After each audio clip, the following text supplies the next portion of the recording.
overall, I don't hear a lot of forcefulness from you. A lot of people who observe politics say this is a contact sport. You have to have sharp elbows.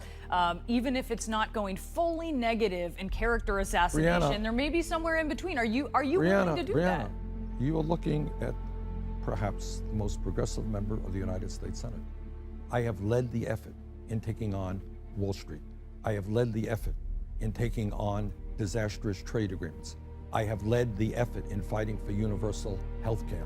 I have led the effort in terms of trying to reverse our approach toward climate change and move away from a fossil fuel society. I've led the effort on many of those issues. I've taken on every powerful special But are you prepared to sharply point out where your Democratic opponents have not, in your opinion? Of course I am prepared to engage in serious debate, but let me throw it back to you. I'll tell you something else. The American people want to hear serious discussions of why they're working longer hours for lower wages. They want to know about why year after year we have these disastrous trade agreements, why the rich get richer and everybody else gets poorer. Are you and the media prepared to allow us to engage in that serious debate? Or do I have to get media attention by simply making reckless attacks on Hillary Clinton or anybody else? I don't believe in that. I believe in serious debates on serious issues. First of all, the American people already work the longest hours of any people in a major country on earth. Ironically, today we have 85% of male workers working more than 40 hours a week. 66% of women workers are working more than 40 hours a week. Health care is a right of all people, not a privilege. And Roseanne is absolutely right.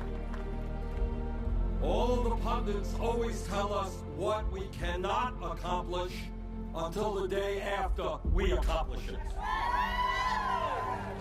And that's been the story of struggle, civil rights struggle, women's rights struggle, gay rights struggle, disability rights struggle. Can't be done, can't be done, can't be done. But I'm here to tell you that what can be done is that we end the international embarrassment of the United States of America, our great country, being the only major country on earth that does not guarantee health care to all people as a right.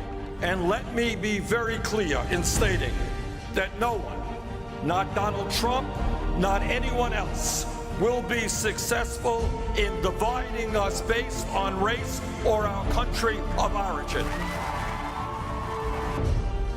It is my very strong opinion that it makes a lot more sense for us to be investing in jobs and education rather than jails and incarceration.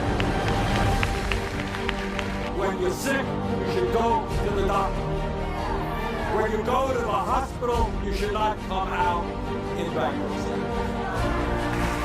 America becomes a greater nation, a stronger nation, when we stand together as one people, and in a very loud and clear voice, we say no to all forms of racism and bigotry.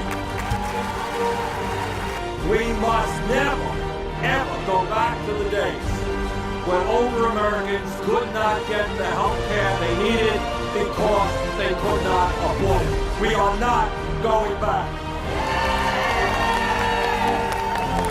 And when I hear politicians like Jeb Bush and others talking about phasing out Medicare,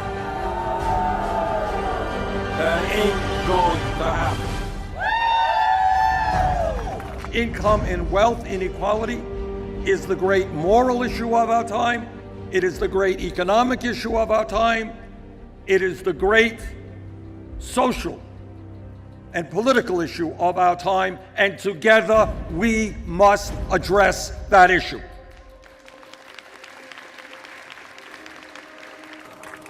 And when I hear other politicians talking about raising the retirement age in Social Security, they think workers should be working to 68, 70 years of age. That's not going to happen. We're going to expand Social Security benefits. We're not going to come. Mr. President, in the year 2015, with a political campaign finance system that is corrupt and that is increasingly controlled by billionaires and special interests.